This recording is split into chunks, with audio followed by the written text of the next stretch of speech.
First time Revanth Reddy గారి నుంచి ఒక మంచి మాట వింటున్నా. రాష్ట్రంలో చదువుకున్న డాక్టర్లందరికీ నేను ఒక విజ్ఞప్తి చేస్తున్నాను. సంవత్సరంలో ఒక్క నెల అయినా ప్రభుత్వ ఆసుపత్రులలో పనిచేయాలి.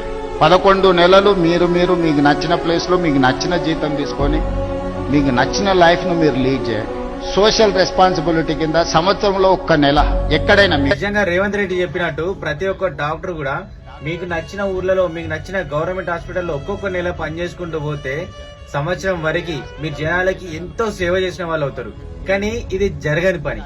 ఎందుకంటే ఇప్పుడు ప్రస్తుతం వాళ్ళు పనిచేస్తున్న ప్రైవేట్ హాస్పిటల్లో వాళ్ళకి 1 లక్ష శాలరీ ఉంటే 2 లక్షలు ఇచ్చైనా వాళ్ళు ఉంచుకుంటారు. అంతేగాని అట్లా ఈజీగా ఏ డాక్టర్ కూడా వదిలేయరు.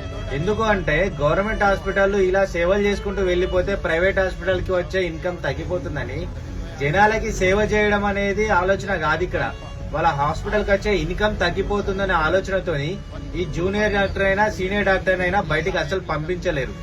సార్ కి వచ్చిన ఆలోచనకి హ్యాట్స్ ఆఫ్. కానీ ఇది అసలు జరగని పని. హాస్పిటల్స్ అన్ని ఏ రేంజ్ లో ఇన్కమ్ ఉందంటే దాన్ని ఇన్కమ్ ట్యాక్స్ వాళ్ళు తప్ప ఎవ్వరు కూడా గుర్తించలేరు. అంత రేంజ్ లో ఉంది దోపిడీ. ఎవరైనా పేదోళ్ళు హాస్పిటల్ కి వెళ్లడమే లేటు, పిండేస్తారు వాళ్ళని, మొత్తం నరాల నుంచి తీస్తారు వాళ్ళని మొత్తం. అలాంటిది ఫ్రీగా సర్వీస్ చేయడం అంటే ఇది అవ్వని పని. కానీ సార్కి వచ్చిన ఆలోచనకైతే హ్యాండ్స్ ఆఫ్.